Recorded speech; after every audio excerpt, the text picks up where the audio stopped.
ఆర్తి, మీ నాన్న పిసనరోడన్నావు, మరి మీ ఇంట్లో సోఫా, ఫ్రిడ్జ్, టీవీ అన్నీ ఉన్నాయి కదా?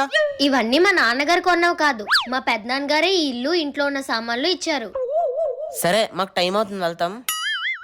ఏటి బాబు అప్పుడు వెళ్ళిపోతున్నారు? మధ్యాహ్నం అయింది కదా, భోంచేసి వెళ్తురుగాని ఉండండి. పర్లేదు అంకుల్, మీకెందుకు ఇబ్బంది? ఇబ్బంది ఏముంది బాబు, మీరు 2 నిమిషాలు ఆగండి, నేను వెళ్ళి బిర్యానీ పట్టుకొస్తాను. అంత ప్రేమగా బిర్యానీ తెస్తాను, తినేసి వెళ్ళండి అని మనిషి నన్ను పిసనరోడన్నావు.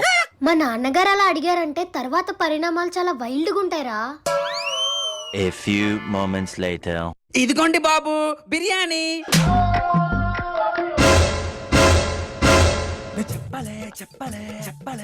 బిర్యానీ అంటే ఇవా?